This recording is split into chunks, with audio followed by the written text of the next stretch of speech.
Hi friends, my name is Navya. ಈ dairy ಮಿಲ್ಕಲ್ಲಿ ನಾವು extra ಪೀಸ್ನ ಹೇಗೆ ತಗೊಳ್ಳೋದು ಅನ್ನೋದನ್ನ ನೀವು ನೋಡಿ. ಈಗ ನಾನು ಹೇಳ್ಕೊಡ್ತೀನಿ. 10 ರೂಪೀಸ್ ಡೈರಿ ಮಿಲ್ಕ್ ತಗೊಂಡು ಸೀಸರಲ್ಲಿ ಈ ರೀತಿ ಕ್ಲೀನಾಗಿ ಕಟ್ ಮಾಡಿಕೊಂಡು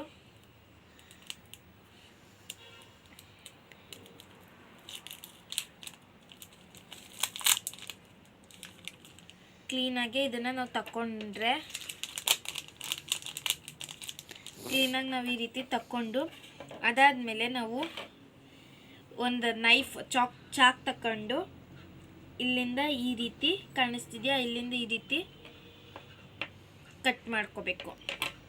ಈ ರೀತಿ ಕಟ್ ಮಾಡ್ಕೊಂಡಿರೋ ಈ ಚಿಕ್ಕ ಪೀಸ್ನ ನಾವು ಸೈಡಲ್ಲಿಟ್ಟು ಇಲ್ಲಿರೋ ಈ ಪೀಸ್ನ ಇವೆರಡನ್ನೂ ನಾವು ಮಧ್ಯಕ್ಕೆ ಕಟ್ ಮಾಡ್ಕೊಳ್ಳೋಣ. ಇದನ್ನು ನಾವು ಮಧ್ಯಕ್ಕೆ ಕಟ್ ಮಾಡ್ಕೊಂಡ್ಮೇಲೆ ನೀವು ನೋಡ್ಬೋದು ಇಲ್ಲಿ ಫ್ರೆಂಡ್ಸ್, ಈ ಥರ ಆ್ಯಕ್ಚುಲಿ ಅದು ಫಸ್ಟು ಕೂರ್ತಿತ್ತು. ಈಗ ನಿಮ್ಗೊಂದು ಎಕ್ಸ್ಟ್ರಾ ಪೀಸ್ ಬೇಕಾಗಿರೋದ್ರಿಂದ ಇದನ್ನು ನಾವು ಕಟ್ ಮಾಡಿ ಸಪ್ರೇಟ್ ಇಟ್ಟು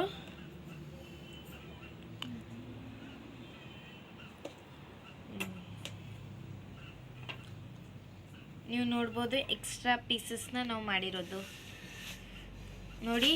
ಇದು ಎಕ್ಸ್ಟ್ರಾ ಪೀಸ್ ಮತ್ತು ಇದು ನೋಡಿ. ಥ್ಯಾಂಕ್ ಯು ನೋಡಿದ್ರಿ. ತುಂಬ ಈಸಿಯಾಗಿ ತುಂಬ ಚಿಕ್ಕದಾಗಿ ಎಕ್ಸ್ಟ್ರಾ ಪೀಸಸ್ ಮಾಡ್ಬೋದು ನೋಡಿ. Thank you.